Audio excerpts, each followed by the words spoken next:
नमस्कार दोस्तों, मैं पुनः आप सभी का हार्दिक स्वागत है एक और नए फ्रेश वीडियो में। मैं आपका होस्ट एंड दोस्त देवधाकर, आप देख रहे हैं यंग इंडिया ब्लॉग। दोस्तों अभी हम जय संबंध के पास वीरपुरा गांव में मौजूद है। आप हमारे पीछे देखिए, यह प्रसिद्ध घातोर जी महाराज का मंदिर है। तो दोस्तों आज के इस वीडियो में हम आपको घातोर जी महाराज के दर्शन करवाएंगे और वो पूरी पुण्य कथा आपको बताएंगे जो घातोर जी महाराज से जुड़ी हुई है। तो वीडियो में अंत तक बने रहिएगा, आपको काफ़ी दिव्य दर्शन करवाने वाले हैं और काफ़ी दिव्य कथा से आपको वाकिफ करवाने वाले हैं। तो वीडियो में अंत तक बने रहिएगा। अगर वीडियो पसंद आए वीडियो को लाइक कीजिएगा, कमेंट बॉक्स में जय घातोर जी महाराज जरूर लिखिएगा और चैनल को सब्सक्राइब कीजिएगा। चलिए वीडियो शुरू करते हैं।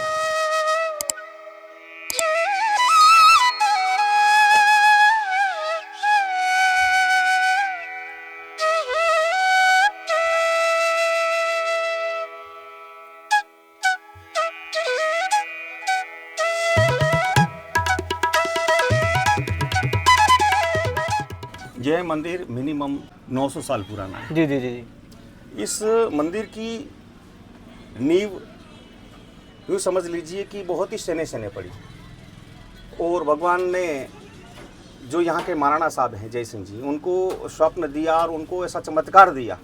उसकी वजह से ये जो सभा मंडप और निज मंदिर जो है शिखरबंद, ये उनके द्वारा बनाया गया है। भगवान श्री घातोड़नाथ गोगा जी का दूसरा रूप है, जिन्हें हम यूँ कह सकते हैं कि ये भगवान गोगा जी ही हैं, क्योंकि जिस समय भगवान गोगा जी बादशाह से लड़ते हुए जिस समय अपने सोमनाथ मंदिर की जो घटना हुई थी उसको लूट करके जाते हुए मोहम्मद गौरी को जब भ्रमित करके उन्होंने रण में घुसा दिया कि भाई तू इस रास्ते जा, सीधा रास्ता मिलेगा, इस रास्ते से आप जल्दी गजनी पहुंच जाओगे, जल्दी अपने स्थान पे पहुंच जाओगे। तो वो उन्होंने रेगिस्तान में उसको घुसा दिया। वहीं पर उन्होंने अपनी जीवन की अंतिम घड़ी गिनी, वहाँ पर युद्ध में वो खप गए। खपने के बाद वो सीधे ही पुनः अपने नागलोक में चले गए। जब उनको आते देख करके, क्योंकि ये भगवान वासुकी के तीसरे पुत्र पद्मनाग थे, इनके 3 फण हैं। और जब भगवान ने पूछा, इनके पिताजी ने पूछा, भगवान राजा वासक ने पूछा कि हे पुत्र, क्या तू अपने गुरु की आज्ञा से आया है? क्योंकि गुरु गोरक्षनाथ के प्रभाव से ही, गुरु गोरक्षनाथ के आशीर्वाद से ही पद्मनाग की जो गोगा जी के रूप में अवतार हुआ था। और उस अवतार के अंतर्गत उन्होंने कहा कि क्या आप अपने गुरु से आज्ञा लेके आए हो? उन्होंने बोला नहीं प्रभु, मैं वीर गति को प्राप्त हुआ और सीधा अपने लोक पे चला आया। तब पिता ने विचार किया कि पुत्र को भेजूंगा तो साधु संत हैं, ऋषि मुनि हैं, शायद गुस्से हो जाए, इसलिए स्वयं वासुकी गोरक्षनाथ जी से मिलने के लिए आए। गोरक्षनाथ जी ने कहा कि हे वासुकी, आप मेरे से मिलने आए, क्या बात हुई? बोले मेरा पुत्र आपसे बिना मिले चला आया, इसलिए मैंने सोचा कि मैं आपसे आज्ञा लेने आऊँ। तो भगवान श्री गोरक्षनाथ ने कहा कि भाई आपके पुत्र गोगा जी ने तो अपना कार्य पूर्ण रूप से किया, धर्म की रक्षा में अपने जीवन को समाप्त किया। बहुत ही सुंदर भाव रखा उन्होंने और मैं उनसे प्रसन्न हूँ।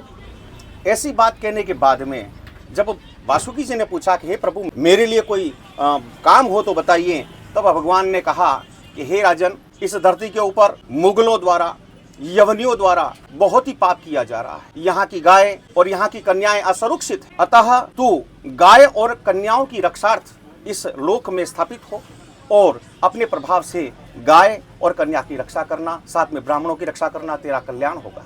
ऐसा कह करके वहाँ से वासुकी निकले और उज्जैन में जा करके भगवान श्री महाकालेश्वर के दर्शन किए और वहीं पर वहाँ पे महाकालेश्वर समा गए। क्योंकि शिव के गले में जो है वे वासुकी हैं, स्वयं परमात्मा हैं, स्वयं भगवान शिव के रूप हैं। तो उन्होंने कहा कि हे प्रभु, अब मेरे को जो आदेश हुआ इसका क्या करूं? तब वे उज्जैन से पुनः यहाँ प्रादुर्भाव हुए। ये जो बम्बी अंदर बनी हुई है वो बिल्कुल प्राकृतिक है, उसमें कोई बनावटी कार्य नहीं किया गया है। प्राकृतिक बनी हुई है। हाँ, प्राकृतिक बनी हुई है, चट्टानों के बीच में बनी हुई है। ऐसा नहीं है कि कहीं मिट्टी है और उसको खोद के बना दिया गया, नहीं, चट्टानों के बीच में बनी हुई है। और उसमें भगवान श्री वासुकी का निवास अवश्यम है और इसका मैं स्वयं प्रमाण हूँ। तो मैंने स्वयं उनके दर्शन किए हुए हैं, मैंने स्वयं उनको महसूस किया हुआ है। और आज भी यहाँ पे जो भी व्यक्ति धर्म से जुड़ करके भगवान श्री महादेव का नाम लेकर के भगवान श्री घातोड़ जी के पास में आता है, उसकी मनोकामनाएं पूर्ण होती है। विशेषकर से पशुओं के लिए भगवान श्री घातोड़ जी का विशेष महत्व है। अगर कोई पशु बीमार हो जाए तो भगवान श्री जी की जो करवानी है उसको छिटक दी जाए तो भी वो कल्याण हो जाता है, उसका वो ठीक हो जाती है।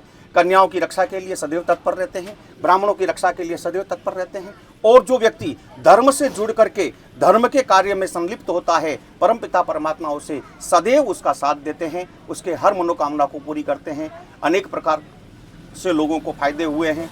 कोई पुत्र की प्राप्ति के लिए आता है, कोई धन की प्राप्ति के लिए आता है, कोई अपने शरीर की प्राप्ति के लिए आता है, कोई न जाने कैसे कैसे भाव लेकर के आता है और परमात्मा के सामने करुण पुकार करता है और परमात्मा उसे सुनते हैं और उसका कल्याण करते हैं। बस यही यहाँ का इतिहास है।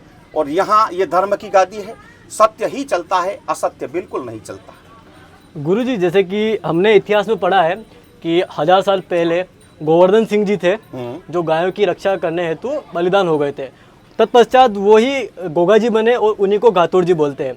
तो गोगा जी और घातोड़ जी दोनों एक ही पर्सन है ना, कि अलग अलग बोलते हैं? बिल्कुल साहब, यही आकर के हर व्यक्ति उलझ जाता है कि गोगा जी और घातोड़ जी एक हैं।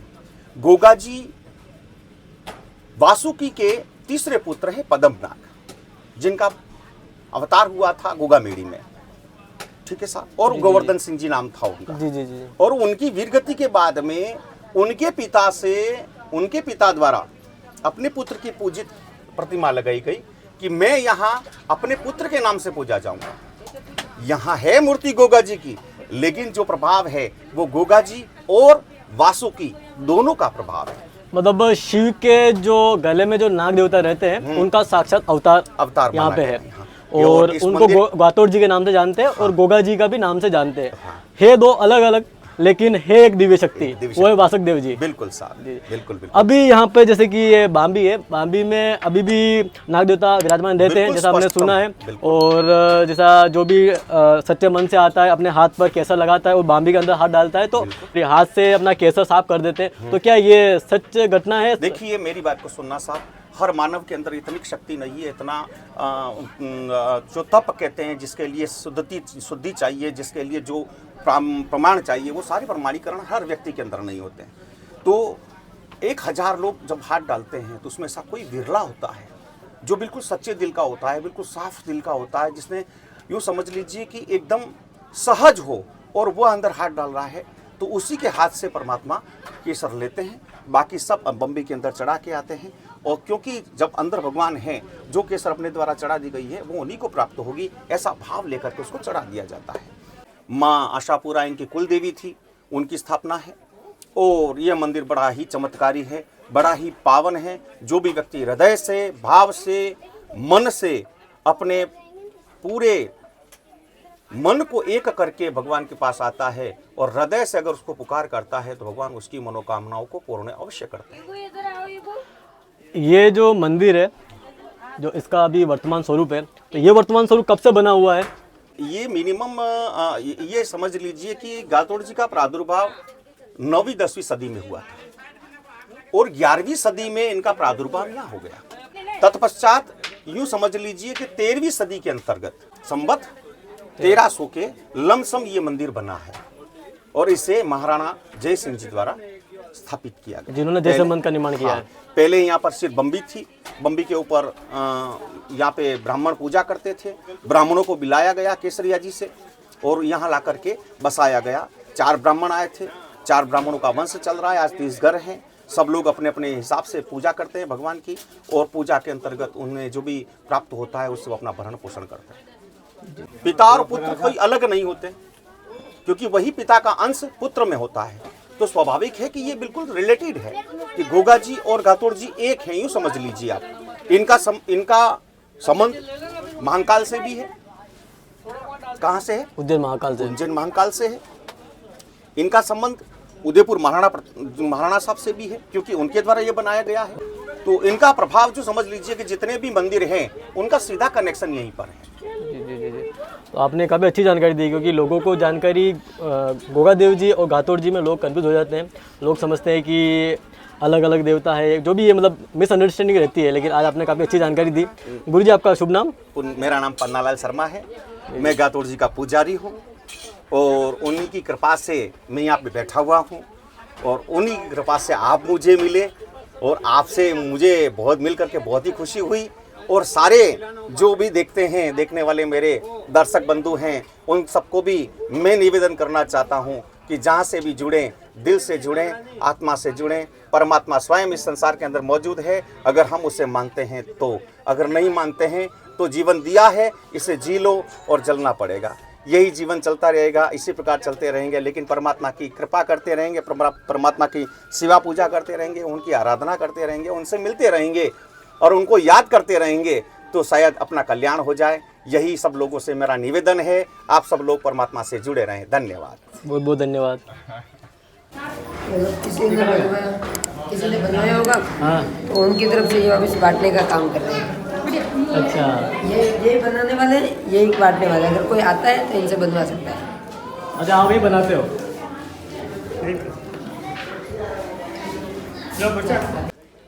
ये गातोड़ जी मंदिर वीरपुरा, यहाँ पर ये एक मूर्ति की दुकान है सोमपुरा निवास नाम से। यहाँ पर पत्थर बाहर से मंगवाए जाते हैं और आपको अगर ऑर्डर पे मूर्तियाँ चाहिए, बनी बनाई चाहिए, पुरुष बाबू जी की चाहिए, मंदिर के लिए चाहिए, सारी यहाँ पे आपको मिल जाएगी। हम आपको और भी बता देते हैं, अंदर बहुत सारी मूर्तियाँ ऐसी हैं जो बनी बनाई तैयार है। और ये मूर्तियाँ पूरब बाबू जी की यहाँ पे लोग आते हैं स्पेशल लेने के लिए? हाँ, स्पेशल लोग आते हैं। अपने ये गाय चौदस का आता है, उस टाइम पे मूर्तियाँ बैठती है पुरुष बाबू जी की। तो 1 फंड में, 5 फंड में, आपको जिस भी तरह की मूर्तियाँ चाहिए यहाँ से मिल जाती है। और यहाँ अगर जब मूर्ति का जो सीजन चलता है उस टाइम में इतनी भीड़ होती है कि आपको मंदिर के अंदर दर्शन सिर्फ 1 या 2 सेकंड की देखने मिलेंगे। गातोड़ जी बाबू जी के दर्शन उतने में आपको निकाल दिया जाएगा बाहर, इतनी भीड़ रहती है। और ये पूरा पत्थर जो लाए गए मूर्ति बनाने के लिए? हाँ, ये खड़ी के पत्थर होते हैं, वाइट खड़ी के। इसमें मार्बल के भी आ जाते हैं, अलग अलग प्रकार के सारे पत्थर आ जाते हैं। और इन पत्थरों को क्या है, गढ़ाई की जाती है इनकी। जैसे कि आप देख सकते हैं ये गढ़ाई हुई मूर्ति है। इसको फिर फिनिशिंग देते हैं, इसकी घिसाई होती है, फिर इसको पूरा तैयार करते हैं, इनके फन का निर्माण कर देते हैं, फिर नीचे नाम लिखते हैं। अगर पूर्वज के लिए ले जा रहे हैं तो नीचे नाम लिख देंगे, और मंदिर के लिए ले जा रहे हैं तो इसको एकदम कलर वलर अपने हिसाब से करवा के ले जा सकते हैं। तो इसकी मूर्ति में प्राण प्रतिष्ठा की जाती है तो वो मंदिर में की जाती है कि यहाँ पे की जाती है? देखिए, यहाँ से तो क्या होता है, गातोड़ जी बाबू जी प्रथम स्थान होने के कारण मूर्ति की प्रथम सेवा यही होती है। फिर यहाँ से ले जाते प्राण प्रतिष्ठा के लिए मूर्तियाँ। यहाँ से अगर आप अपने मंदिर के लिए ले जा रहे हो, प्रथम सेवा यहाँ होगी, फिर वहाँ प्राण प्रतिष्ठा होगी, और यहाँ से सर्वप्रथम सेवा करवाना अनिवार्य है, वरना वो मूर्ति बैठी नहीं है। दोस्तों देखिए, ये सभी पत्थर पड़े हुए हैं, जिन पत्थरों में बाबूजी की मूर्तियाँ बनाई जाती है। और अभी ये मूर्ति बनाने का कार्य चल रहा है। और ये बनी बनाई है मूर्ति सारी। अगर आपको यहाँ से मूर्तियाँ लेनी है, प्रवीण सोमपुरा नाम का है यहाँ पे मूर्तिकार, जिनसे आप ले सकते हैं।